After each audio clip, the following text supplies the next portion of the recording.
ఈ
కార్యక్రమాన్ని ఎంత విజయవంతం చేసిన ప్రతి ఒక్కరికి హృదయపూర్వక కృతజ్ఞతలు తెలియజేసుకుంటూ ఒక్కసారి గట్టిగా అందరం కూడా జోహార్లో. మీ గుండెల్లో రూపం ఎలాగుంటుందని చెప్పంటే అది మా గ్రామంలో పోలవరంలో రంగా గారి విగ్రహం ఏర్పాటు చేయాలని చెప్పని మీరు ఎంతో అభిమానంగా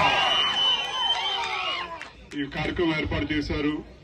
ఈ విగ్రహం ఏర్పాటు చేసిన సభ్యులందరికీ ప్రతి ఒక్కరికి పేరు పేరున ధన్యవాదాలు తెలియజేసుకుంటూ మీ ఆశీర్వచనం ఎల్లప్పటికీ ఈ వేదిక మీద ఉన్న గణేష్ కి కార్యక్రమం ఉందని చెప్పినాడు. మన జక్కంపూడి గణేష్ కి, మన తాడిశెట్టి రాజాకి భవిష్యత్తులో కూడా ఉండాలని చెప్పిన కూడా మీ అందరినీ మీ ఆశీర్వచనమే వాళ్ళకి అండ.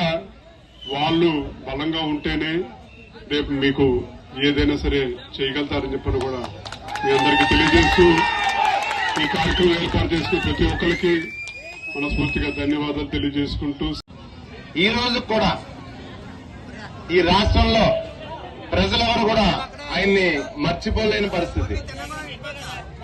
3 సంవత్సరాలు ఎమ్మెల్యేగా అపోజిషన్ పార్టీలో ఎమ్మెల్యేగా చేసి స్వర్గస్థులు అయినారు రంగా గారు. మరి పేద ప్రజల కోసం, బడుగు బలహీన వర్గాల కోసం ఆయన పోరాటం అంతా, లైఫ్ లో ఆయన పోరాటం అంతా కూడా పేద ప్రజల కోసం, బడుగు బలహీన వర్గాల కోసం ఆయన పోరాటం అంతా. అన్యాయానికి గురైన బాధితుల తరపున ఆయన పోరాటం. మరి అలాంటి నాయకుడు 3 సంవత్సరాలు ఎమ్మెల్యేగా అపోజిషన్ లో చేస్తేనే ప్రజలు అంత గుండెల్లో పెట్టుకున్నారు. ఆయన అందరినీ ప్రోత్సహించడం జరుగుతూ ఉంటది. అదేవిధంగా మరో నాయకులు, నాకు ఆ దేవుడు 2 రాజాలను ఇచ్చాడు. ఒకటి జగన్ రాజా, ఇంకో రాజా ఆ రాజశేఖర రాజన్న. రాజశేఖర రాజన్నలో నాకు బాగా ఇష్టమైంది ఆయన నవ్వు. ఇష్టమైన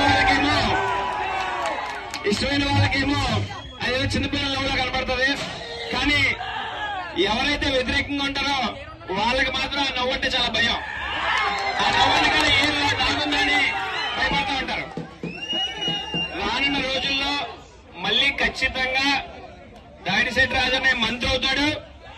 ఇదే నియోజకవర్గం నుండి భారీ మెజార్టీతో గెలుస్తాడు. రాజకీయాల కోసం ఏం మాట్లాడట్లేదు. ఏదైనప్పటికీ కూడా ఇంత గొప్ప కార్యక్రమాన్ని ఇక్కడ నిర్వహించినటువంటి ప్రతి ఒక్కరికి కూడా, నిర్వాహకులందరికీ మనస్ఫూర్తిగా ధన్యవాదాలు, కృతజ్ఞతలు తెలియజేసుకుంటున్నాను. జోహార్ వంగవీటి మోహన్ రంగా.